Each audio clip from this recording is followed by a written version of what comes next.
Bells tomorrow morning, I look in rubber eyes.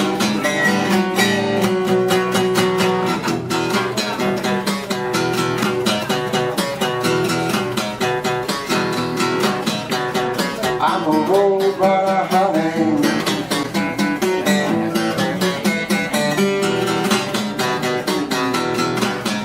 I'm a road runner, honey. I move over, let me by. Mimi.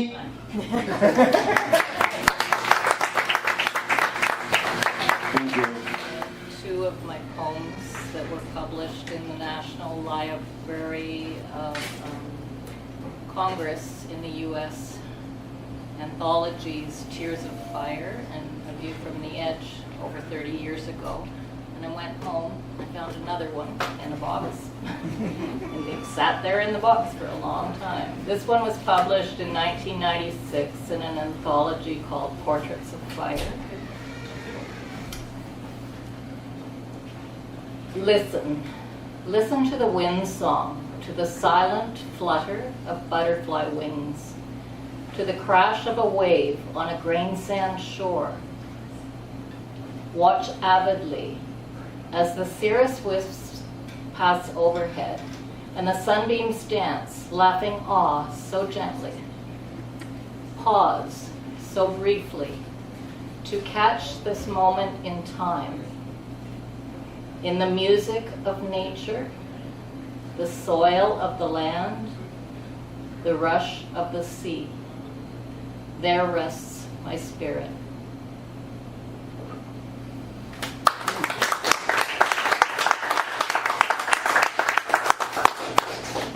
Everybody, this song is called Nimbus. Nimbus in the sky, between both you and I. Never knew that I could hurt this way. Lightning bolts of fear, thunder in my ear. Like the restless wind I cannot stay. Nimbus cloud, I never knew that I could hurt this way. Lately life it seems is just an endless cloudy day.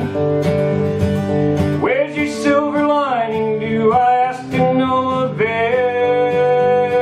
Adrift upon an endless sea, a ship without a sail.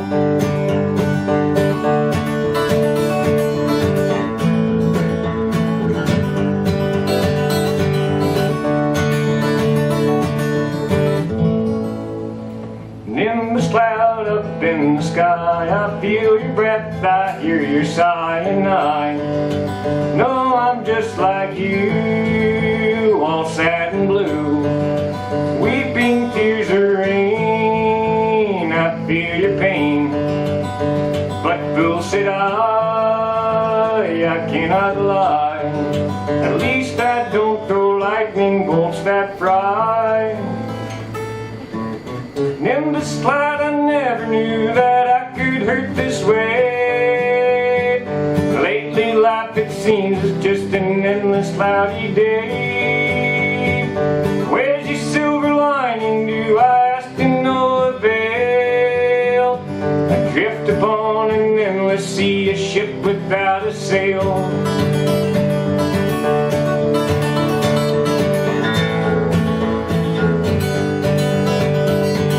Nimbus cloud, I never knew that I could hurt this way. Lately life it seems is just an endless cloudy day. Where's your silver lining, do I ask to no avail? Adrift upon an endless sea, a ship without a sail.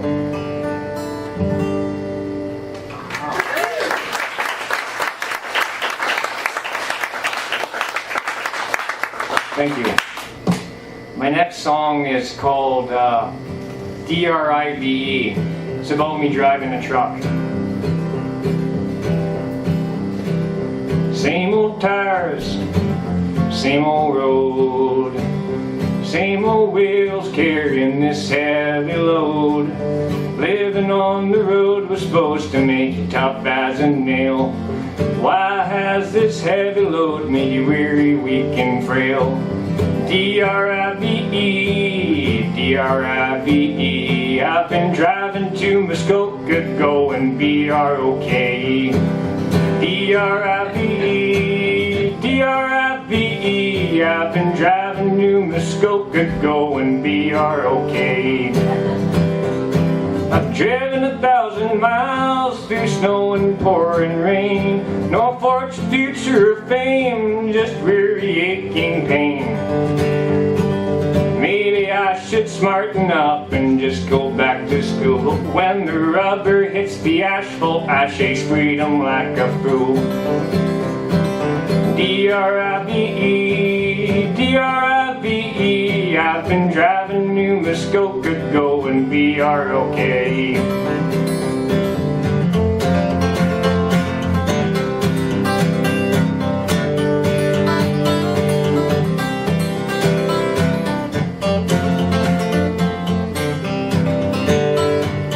D-R-I-V-E, D-R-I-V-E. I've been driving New Muskoka, going B-R-O-K-E.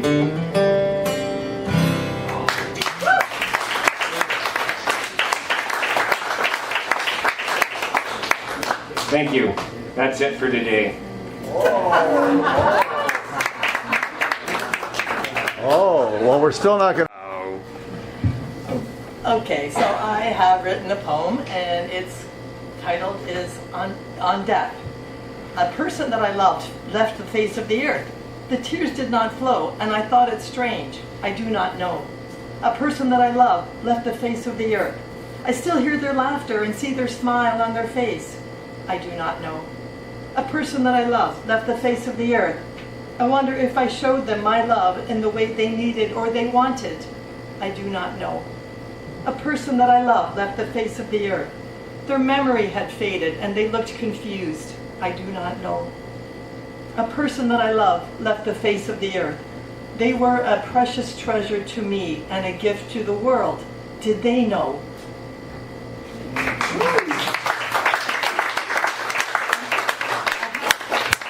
I have a little short one too, if you don't mind, Paul. By author and historian Kate Bowler. You may have heard of it. It's one of her more popular books called Have a Beautiful, Terrible Day.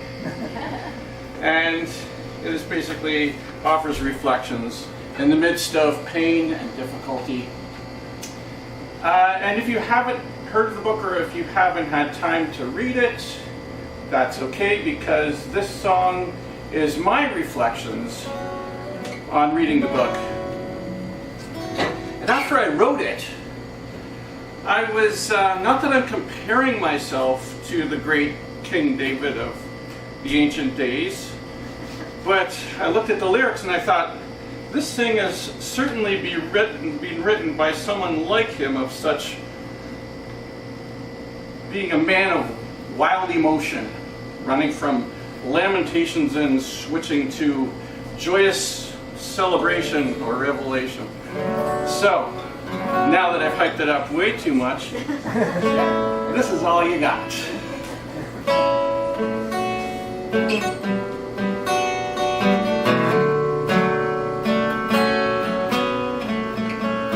These days are terribly beautiful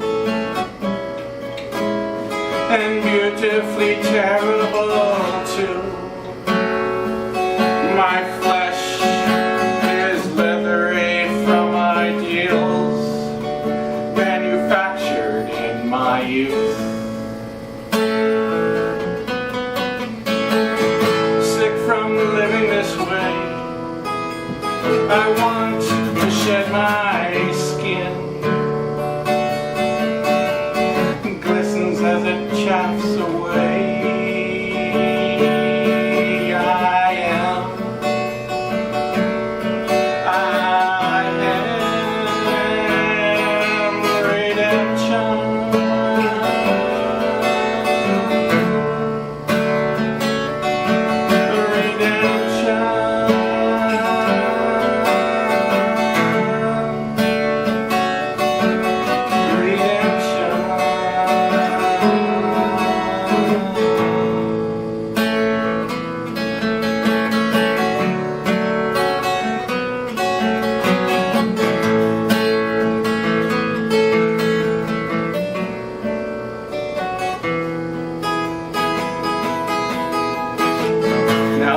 I'm walking this way.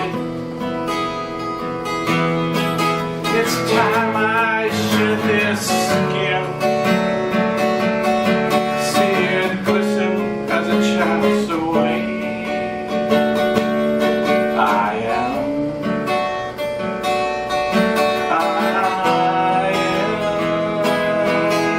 redemption.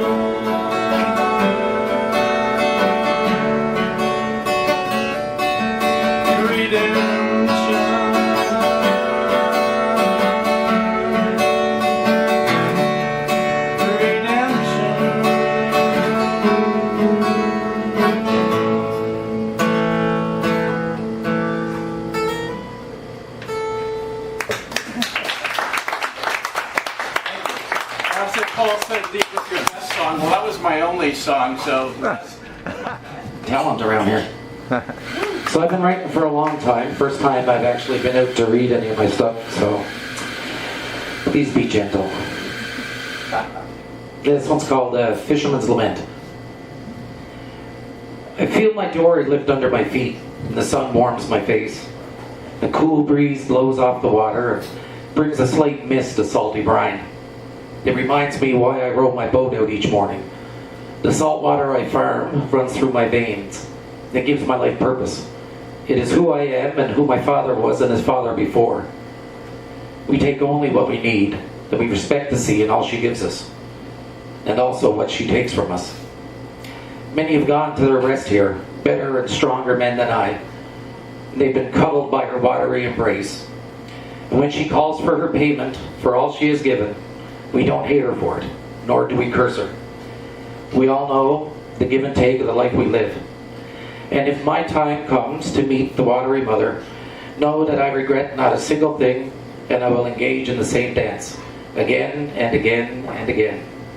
So mourn me not when I am gone, but come to the shore instead, to remember me and smile.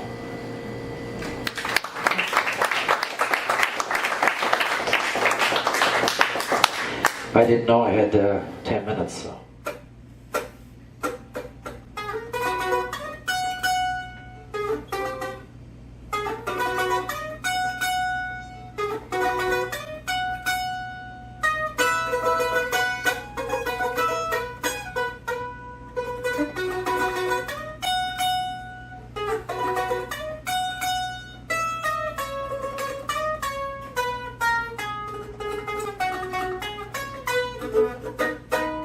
On a dark and cloudy day, with the daylight fading away, I ran outside to see the thunder rolling. 7 years have passed, and the rain caused a collapse, and bridge between us swept down the line. Guess it was time. The river's past the banks, and now all I think about is you. There's a handful of memories, for it turned blue. The water falls on and on, it's too late for me. You're high and dry, so far away in a memory.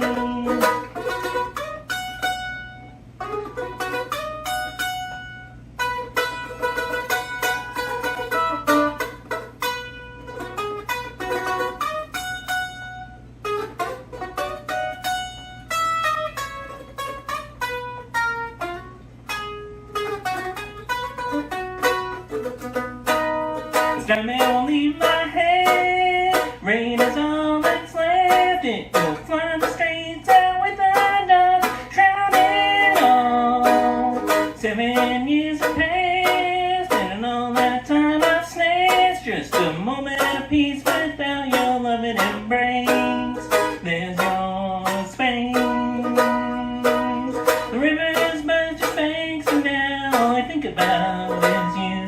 There's a handful of memories, for it turned blue. The water falls on and on, it's too late for me.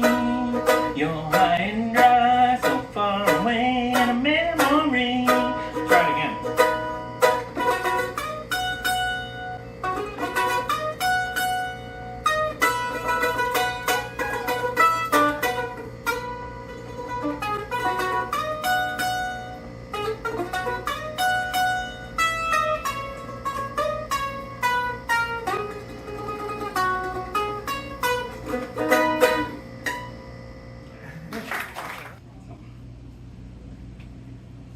Like a stroke of bad luck, but a stroke just the same. She knew I was important, but suddenly she lost my name. I was her sprout. She guided me with her hands. Our roots, they grew deep. But this wasn't the plan. So when I got the call, I flew to her side, her eyes filled with despair. What brain cells were fried? The nurses kept asking, when did it start? When did she lose control? When did her memories depart? And recalling that time is what the doctors needed to pick the right drugs, to pick the right treatment. What they did next, what actions they took, would determine her fate and how her future would look. You see, her lifetime was scattered, memories tossed in the air, like a violent tornado blew them everywhere. Unfortunately, the damage was done. She couldn't recall. Some stories were lost, some petals would fall. Now, many would wallow and mourn what they lost. They'd focus on the weeds, they'd focus on the cost. But not all warriors use weapons. Not all heroes wear capes. Some get to work and bloom despite the weight. Because during her trauma and throughout all this pain, she saw her new normal and not just the rain. She looked at the dirt, she looked at the sun, she watered her roots because she was not done. She invested the time, she invested the tears to rebuild her puzzle and reclaim her years. She'd use family photos, their names on the back like old school flashcards to coax her memory back. She's now the queen of lists, so she doesn't forget, to avoid missing out and to dodge future regrets. And with decades now past, her short term's still foggy, a souvenir of a night when her thoughts were so groggy. But her roots are replanted and her blossom reclaimed, and I'm pleased to report my hero, my mom, now remembers my name. And as Garney walked down the steps, Cash walked out into the middle of the group. And as he did, everyone sat down, even the 3 elves and their leader. And he stood in his nakedness with his long hair that picked up the sunshine jewels, his lean body and the lank penis like a hunter-gatherer greeting civilization. And he began to speak, not to them, not to anyone, just an allowing of himself to expression, like the wind. We all have angels, but sometimes we prevent them coming. Our ideas, our prejudices, our crazy notions.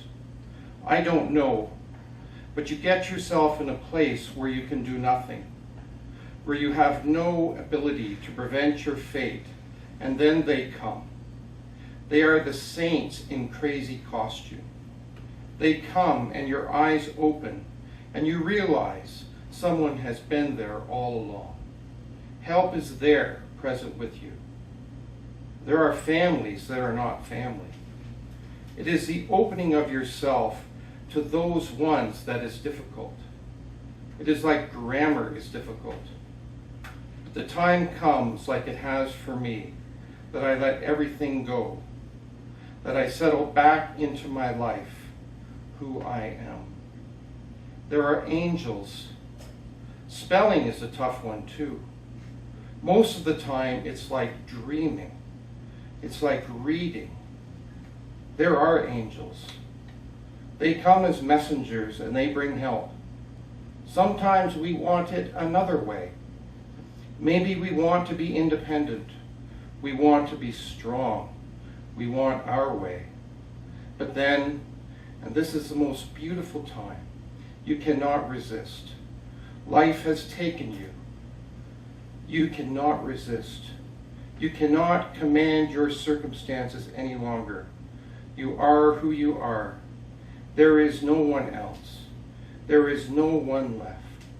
It is the press of duty, and you know what you must do. But you do not look for conclusions. You can't. There are no conclusions. And they come and they help you, the angels. This is what we all learn. When you need help, it comes. And it is the perfect help.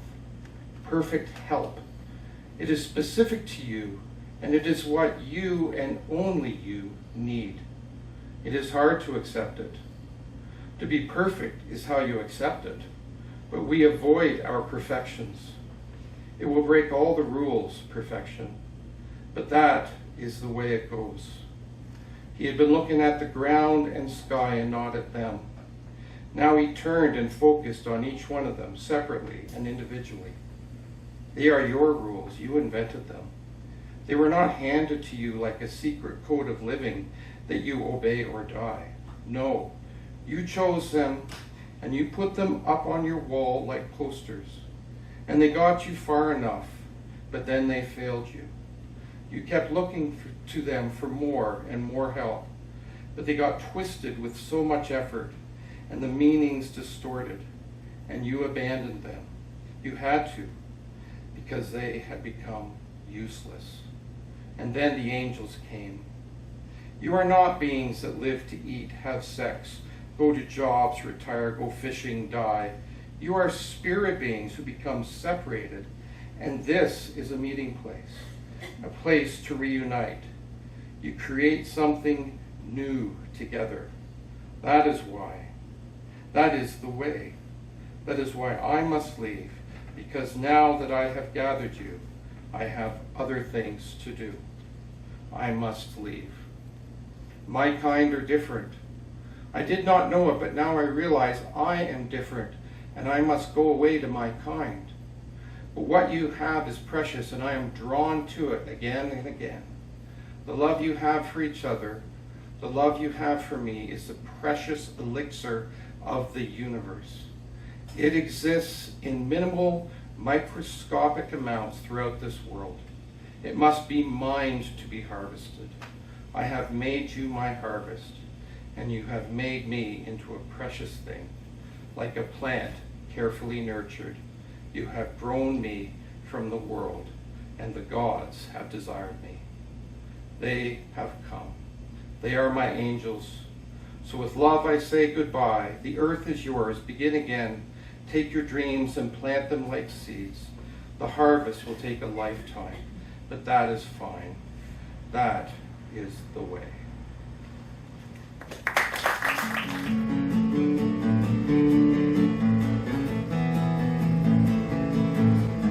I tempted fate, I paddled Northfield Lake.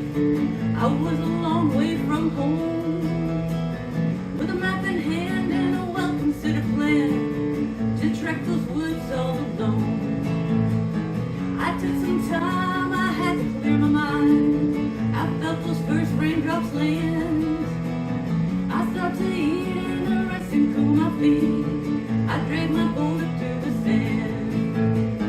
Send me a lifeline, I think I'm going down. I cannot reach the shore. Send me a lifeline, I think I'm going down. I just can't hang on anymore.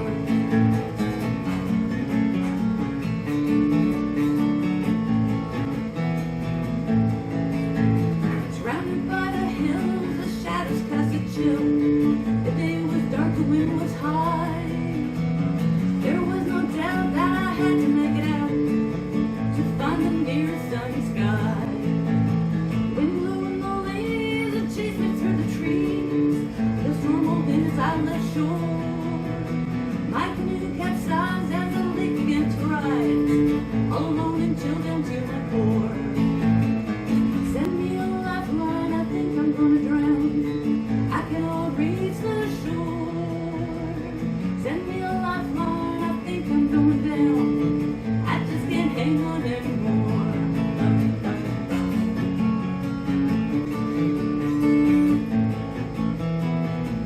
This is where Chris would join me in a mandolin solo.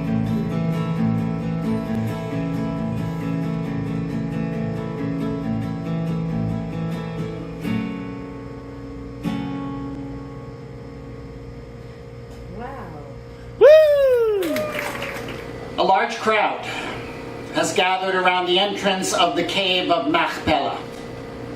They are all important men. rulers among the Hittites, the Canaanites, the Hivites, the Jebusites, among many other nations. And they've all come to honor a man who came to live among them and that they learned to respect deeply. They chatter incessantly among themselves until they all fall silent when a handsome young man finally steps up to the podium and begins to speak. Hello, everyone. In case you don't know me, I am Ishmael, the eldest son of Abraham.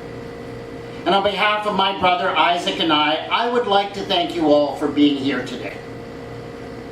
Now, I know we're all here today to celebrate a great man, fantastic warrior, probably the greatest haggler who ever lived.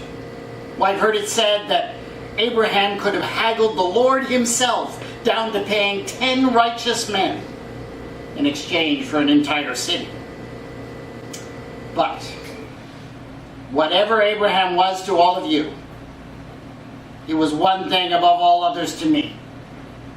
He was,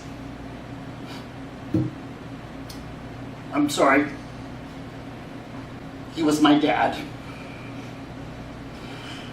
And when I thought of all the things that he ever gave me in his life, there was one thing above all others that stood out in my memory.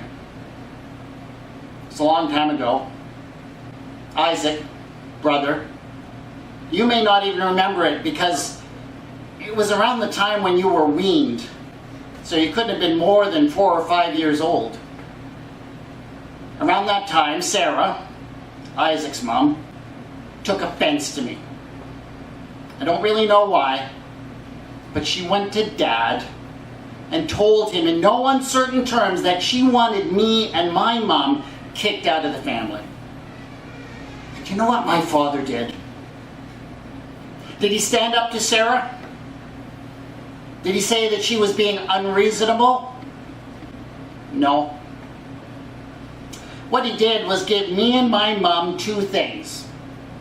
This skin of water and this bag of bread. Yep. That's all. And then he sent us out. As you may well guess, I